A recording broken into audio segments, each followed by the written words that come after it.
Because I'm a winner. And winners win. Your daughter is fucking ugly. Say it to your face, and you won't do shit. She's fucking ugly, and she'll grow up, and lots of men are going to tell her that she's ugly in high school. So, get used to it. Woo! Streets are for blacks, schools are for whites. Bro, what are we doing? Why are we playing paintball? And why are you shirtless? But in lighter news, Andrew Tate getting his face punched in. At a certain point, watching Andrew Tate and Jake Paul both get metaphorically and sometimes literally flattened feels less like drama and more like a tickle of the heart.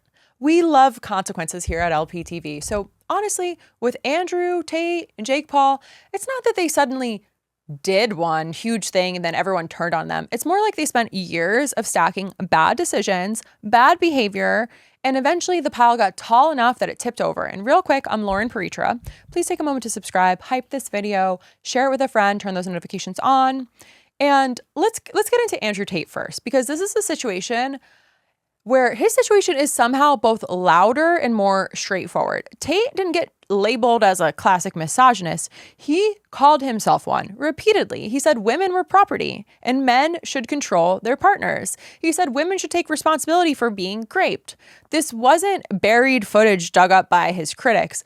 This was the sales pitch. Cars, money, alpha male talk, and then just openly hostile ideas about violence against women, baked right into it. And at the same time, he's explaining how he got rich. Again, not critics, him. He talks about running webcam businesses where women, often women he was dating, did the work and he took most of the money.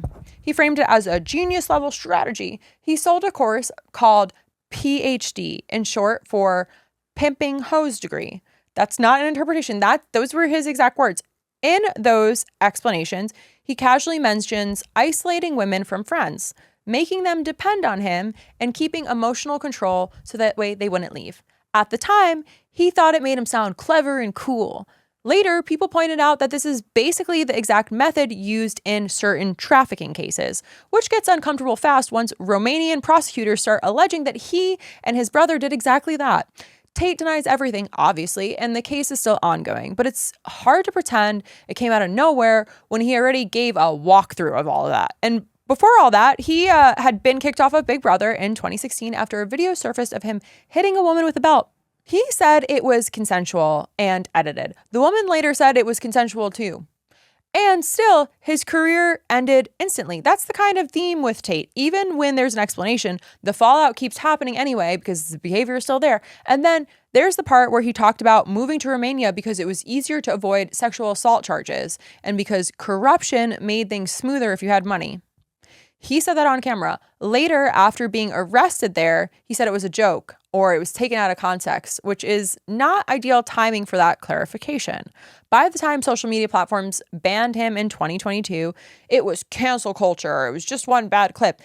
It wasn't volume. It was just, of course, endless misogyny aimed directly at young boys. First started reporting kids quoting Tate in their class, making rape jokes, deliberately trying to upset female teachers.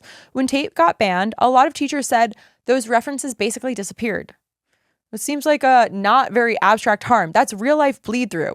And somewhere in the middle of all this tough guy mythology, you get the moments where reality sneaks in. A shot like that, absolutely not. It's too easy to see. And, Andrew Tate's simply fatigued, and he wasn't able to get out of the way of it. Too much weight. Beautiful shot by Chase. Around the Chase to Moore.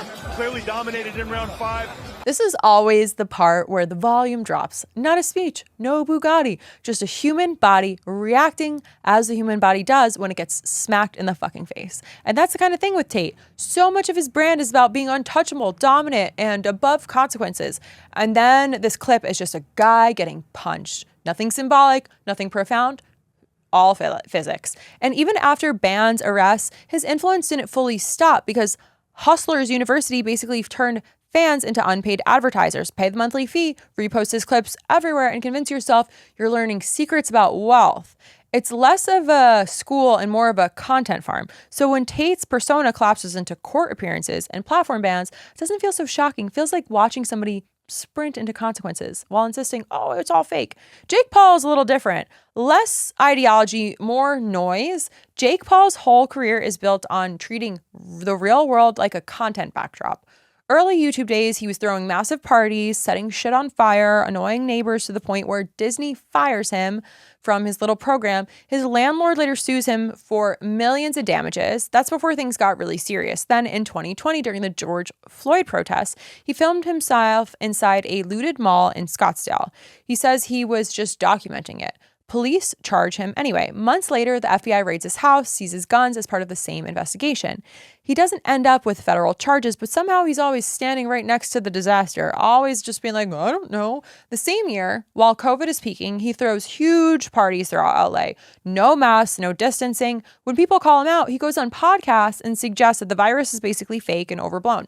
Meanwhile, hospitals are overwhelmed. This isn't edgy. This is gross and irresponsible. People are dying. And then there's the relationship stuff. Multiple exes accuse him of emotional abuse, manipulation, and especially around fake relationships for content. Alyssa Violet said he dragged her during a fight.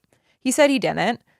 Separate sexual assault allegations come from Justine Paradise and Riley Lowly. He denies those too. No criminal convictions come out of this. But after a while, the pattern becomes the story. And then the money aside, subscription hustle programs with vague advice, crypto NFT projects he promotes that later collapse. Fans lose money. He pivots every time. Even boxing follows the same script. It's sold as a redemption arc. But the early fights are against non-boxers or retired athletes. Carefully chosen matchups with big talk.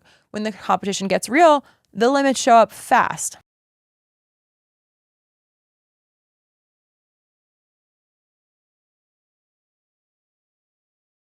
This one always hits. Not because it's any more dramatic, but this is what it looks like when somebody who has spent years of being protected by the hype suddenly meets getting their face smashed in.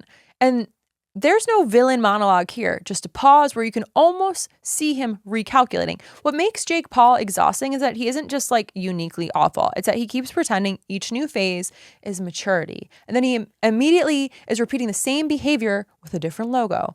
Put Tate and Paul next to each other. The contrast is kind of funny. Tate sells dominance and control and ends up arguing with judges.